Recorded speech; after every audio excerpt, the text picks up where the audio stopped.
Hi, Tim here. This is my tutorial for using Los Angeles Music Composer. Open any browser in Windows or on a Mac or in Linux and search for Los Angeles Music Composer GitHub. And then click on the first link and scroll down the page. Now I'm using a reverse color scheme here. Yours will probably appear with a white background. Then we're going to select Open in Colab of the middle version, the Composer version, because that's the one that's the most like MuseNet. Now it opens in the Colab notebook, and the Python is in the background.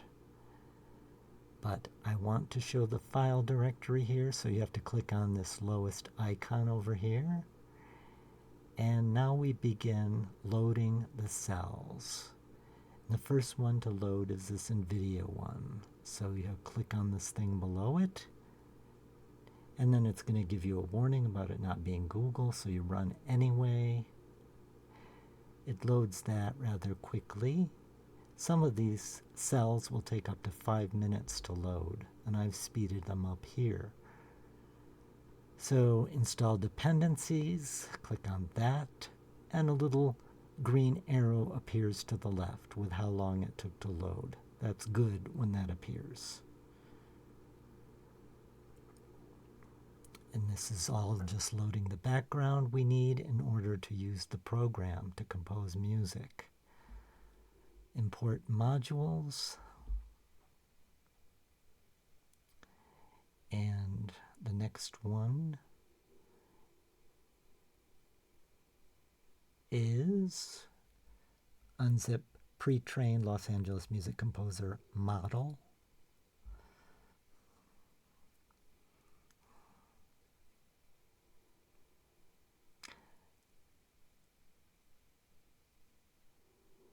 And on to the next one.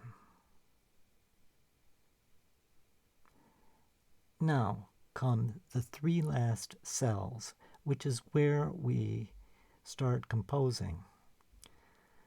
And the first one is about loading a seed MIDI. So a seed is the intro, the first measures in a song. So this is still part of the business here, and I have no idea what that means, that chart there. So we load the seed MIDI, and it comes with some preloaded by Alex, who wrote this program. I don't know him, I've never met him, but I know him from seeing his name online. So I'm just trying the second seed. Now, when you first start doing this, you might want to just use some of these because they're a good length. But from then on, I always load a custom seed. Now, to do that, it's a little trickier because you have to load it from your computer. So you're going to click on this little icon once again, and somehow I'm going to have to click on that again. And up here to the file icon, that opens up the file directory of your computer. And so I have this file not stored in desktop, which is showing, but I have stored it in documents. So in the documents folder, I'm looking for the file, my MIDI, that's going to be my seed that I've prepared using my MIDI software. So I clicked on it twice to load it, or you can click on it once and open, and then you get a warning and I say OK. Now you'll see here the name of my file that I loaded was 00testseed.mid. So it's a MIDI file, and I'm going to click on those 3 vertical dots and then select copy path. And moving over to this, where it says load path to custom seed MIDI, now I'm going to Control V to paste it. So I paste the path name just from the Colab notebook that I've copied the path to. So I select the number of tokens. Tokens are pieces of information, and it's usually number of notes. if you select too few, it might clip off your MIDI, but it might clip off your seed MIDI. But I'm selecting enough so it won't do that. And now I'm generating my seed MIDI so it will appear as a pitch pattern. And here it is. And now I'm just going to play it to try it. Sometimes I just do that to make sure it's okay. And you'll hear the Debussy.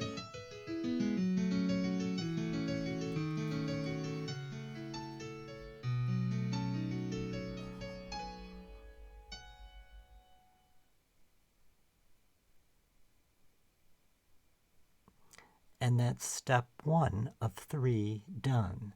Now step 2 and 3, you keep repeating back and forth. And I'll show you how that's done. Now we have to generate continuation. It's the standard simple continuation of the seed MIDI. So this is where we generate, and we get to pick how many we want. In MuseNet it was only 4. In this it can be anywhere from 1 to 16. Now sometimes if you're working with a long seed MIDI, you'll generate 16 and it's going to take over an hour just to get that processing done. So I like selecting maybe 2 to 4, because if you don't like them, you can just regenerate them anyway, just like you could in MuseNet. If you don't like any of the 4 to choose for your next measure to follow your seed. Okay, number of memory tokens. I don't exactly understand what this has to do with it, because it seems to generate a length of what it wants to, no matter what I set this as. So I'm just going to pick something kind of in the middle. Now temperature is the randomness that it generates. It will turn your seed into something very repetitive if you pick this low temperature setting of 0.1. And the highest temperature setting goes up to 1. And if it's on 1, it might be a little too weird because it's more random and it gets a little far out from the seed, the style of the seed. So I pick 0.8 for randomness, or sometimes 0.6. You can try different settings for it, and you can see how it works. So that's the temperature.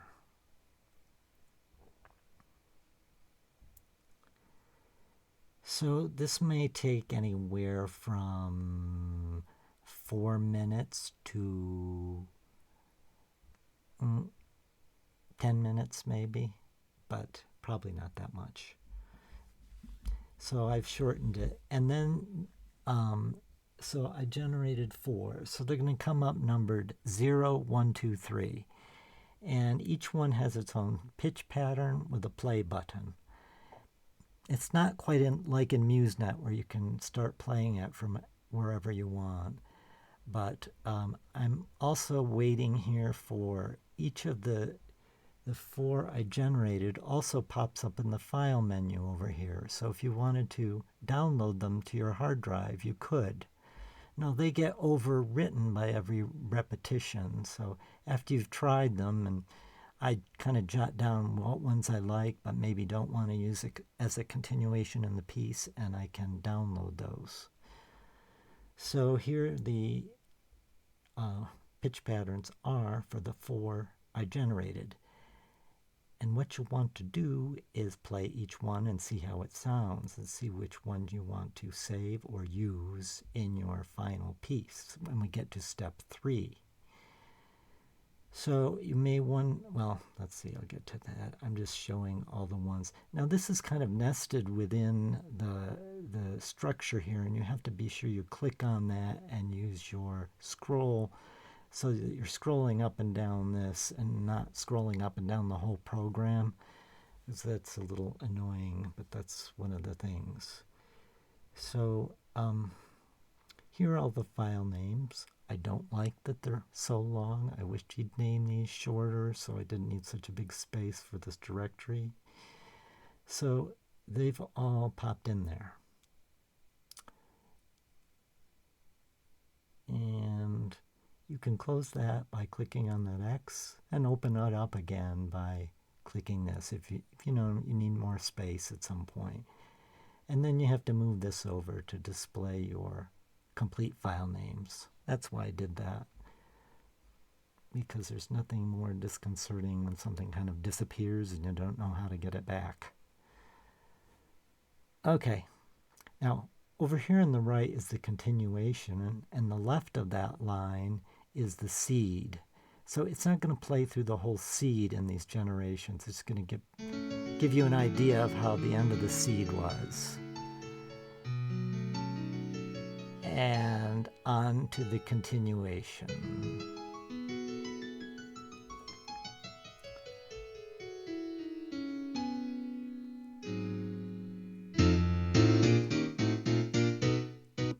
Horrors. See what that did there? It completely switched character. So you might not use that, or you might like the way it sounded and want to save that one. So if you wanted to save it, you click on it over here on the left and click download. I'm going to do that again if you missed that, because it's a matter of highlighting the MIDI you want to save and then clicking those three dots and clicking download, and it downloads to your hard drive, wherever you usually download files to. So we're going to try another one, I think. So it just picks up the end of the seed and then on to the continuation. And this, as you can see in the title, is composition 2.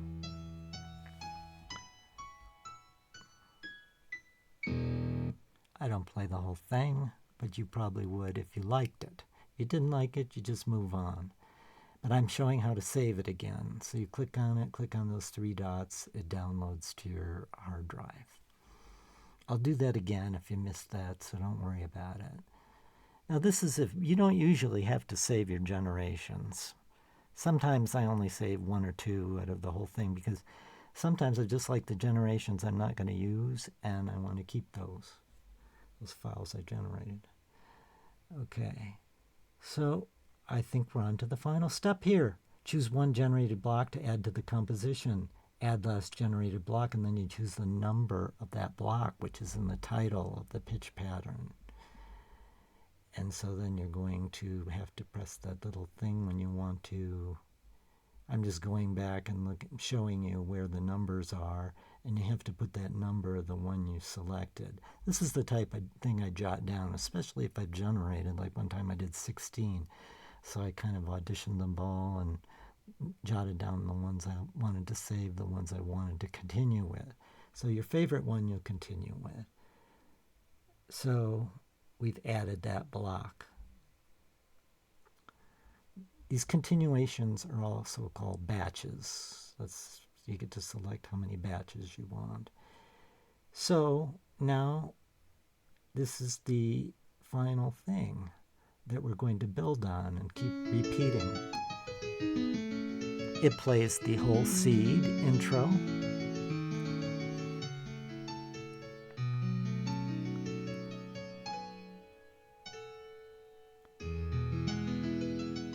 And onto the batch file I selected. By the way, I don't like this piece at all, but it's just a demonstration, and so it's okay for that. So I'm not playing the whole thing. Now, if I want to save this, that's this thing at the top here without a number. You see how that's the title, no number? So these were the batch files here. So I'm going up to the one with no number, and I'm going to download that onto my hard drive. And even though it's just, it's just the seed and the first generation here, you can keep downloading it and rename that if you want, or it automatically in my system will generate under a slightly different name. Okay.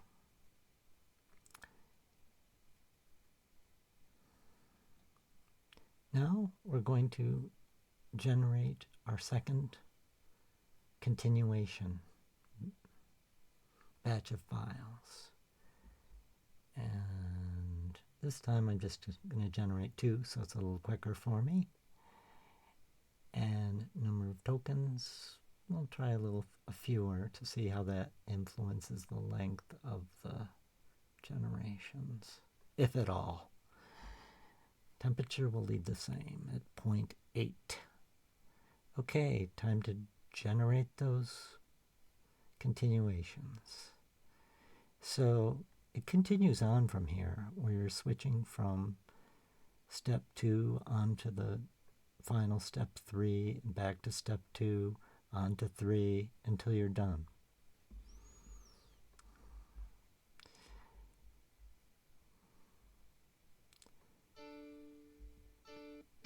So I played this, and it's okay. It sounds so echoey because of a little technical thing. This is my first time doing this kind of over voice, and I have like 2 recordings playing at once. That's why it sounds that weird echo. Okay, now up here, you can remove the last recorded track also. If you didn't like that, you added it. Let's assume we added it to the file, that second generation, but we didn't like it after all, after we played the whole thing. So you could remove it by selecting remove the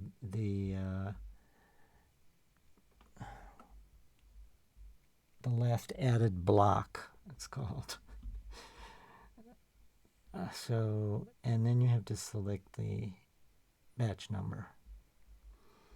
But remember to set that setting back to add, because when you're generating again and you go down and you're trying to add a new one, if you keep deleting them, that can be a little problematic. Okay, now what I'm doing here is adjusting the width of this again to show the files. And now we're going to pretend I'm finished. I'm going to save my final composition, the whole thing. So click on the 3 dots on the MIDI. You can select wave if you prefer to work with waves instead of MIDIs. So I clicked the 3 dots and download, and I'm just checking to make sure I've got the MIDI up there and not the wave, because sometimes you download the wrong thing. We're done. Now I'm going to save this whole session to the Colab notebook in Google Drive. So I'm going to save a copy in Drive. It saves, and we're back to this thing, and we're done. Now I'm opening up a browser to look in Google Drive. And I select my drive. That's my personal drive that shows up that way in a search. And I click on this twice to open up one of my previous sessions. It opens in Colab, and it doesn't necessarily connect. You're going to have to reconnect when you do that. And so it says I have too many sessions open, so I'm going to manage the sessions and terminate other sessions. And then after I do that, sometimes I can get connected again by going up to the right here and pressing connect. And it does connect. I'm not sure if all my files came back, but that's the best I can do. Now this saving to Google Drive isn't absolutely essential, but something you may want to consider. Now, onto an extra here. Here we are looking at my MIDI file in my MIDI software. It's the seed MIDI I used for the project I just did.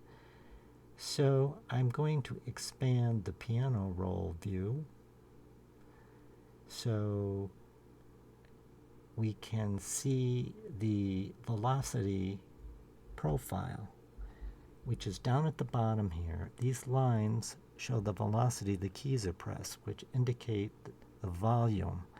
Now this actually has every single note on it. I can change the volume of it.